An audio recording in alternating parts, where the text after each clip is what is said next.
Hallo, ich heiße Stavros Diamantakis und ich möchte Sie recht herzlich einladen zu einem analogen Fotospaziergang.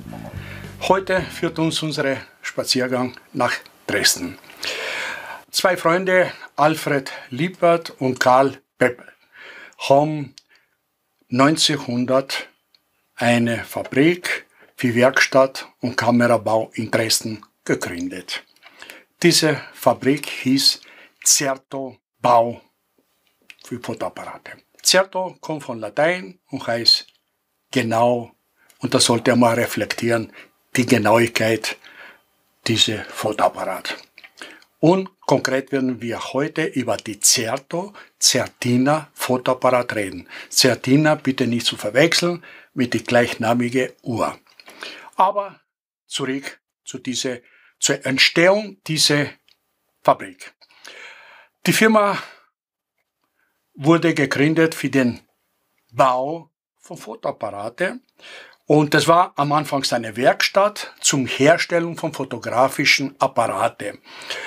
Und später wurde wieder mal umbenannt, Certo Fabrik für fotografische Apparate und Bedarfsartikel für Fotografie. Die Firma wuchs und ein Umbau, eine Verlängerung des Standortes und 1906 ungefähr wurde wieder umbenannt zu Fabrik Fotografische Apparate Alfred Lippert. 1937 übernahm die Firma der Eckhard von die Göhner, ein Adeliger, ein weiteres Mitglied von diesen zwei Firmengründer. Mit der Umstellung von Kriegsmaterialproduktion zu den friedlichen Zeiten hat diese Eckhard von der Göhner eine sehr große Rolle gespielt. Er hat verstanden, die Firma zu führen und vor allem ein freundschaftliches Verhältnis zu der Belegschaft zu schaffen. Deshalb ist auch gelungen, nach der Zerstörung von Dresden. Die Firma hat auch kaum Schäden gehabt, aber die marodierenden sowjetischen Soldaten haben die Fabrik schlicht und einfach abmontiert und wegtransportiert. Und Eckhard von der Göhner ist Folgendes gelungen. Große Maschinenteile hat einfach in die Umgebung versteckt. Kleinere Maschinenteile hat er einfach an die Belegschaft verteilt und jeder bekam eine wichtige Teil von dieser Produktion von den Kameras, der zu versteckt hatten. So, würde man kleine Teile dort und dort verloren gehen, ist nichts passiert.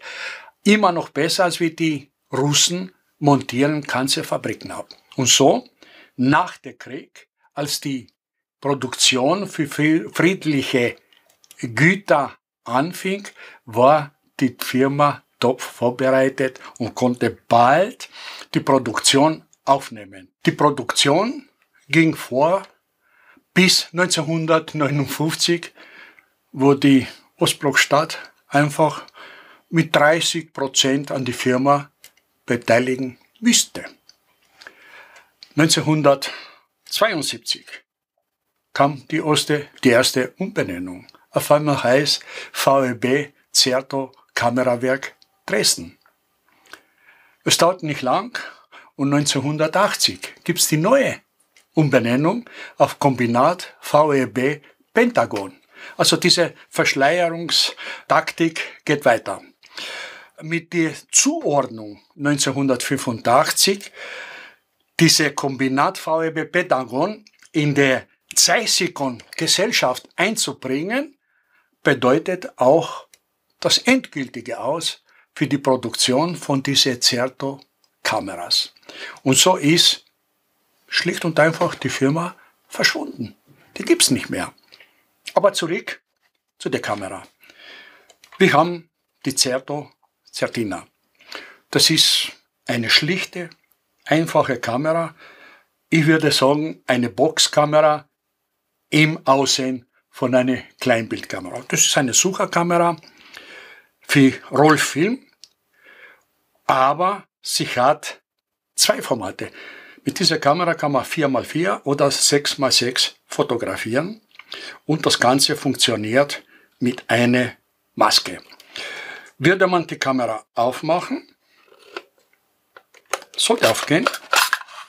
So, man sieht diese Maske. Diese Maske ist 4×4 und so ist 6×6. Aber man muss sich entscheiden beim Filmanfang. Fotografiere 6×6 oder 4×4. Und diese Möglichkeit gab. Die Kamera war sehr beliebt, weil trotz Einfachheit und billiger Preis hat eine Schnellspanhebel, hat Blenden, Blitzschur und ist blitzsynchronisiert. Mit 160 Sekunde ist der Verschluss voll ausreichend.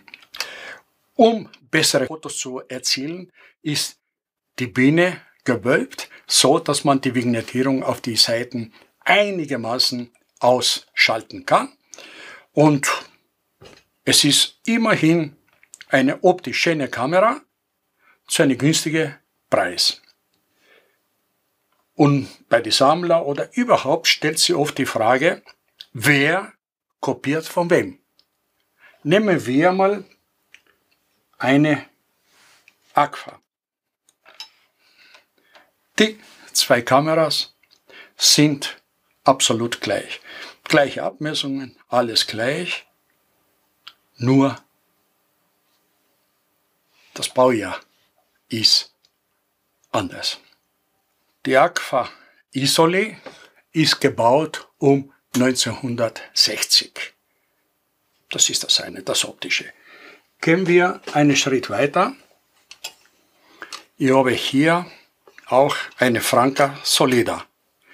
Diese Kamera hat auf der Rückseite auch zwei Formate.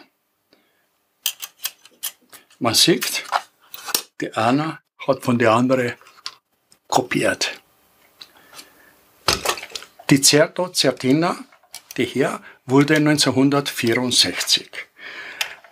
Die Agfa Isoly ist 1960 gebaut und die Franca Solida ist 1953 bis 1955 gebaut. Das sind die Baujahre. Das war über diese Certo, Certina und die nachbaute Geräten. Danke fürs Zuschauen und auf Wiedersehen bis zum nächsten Video.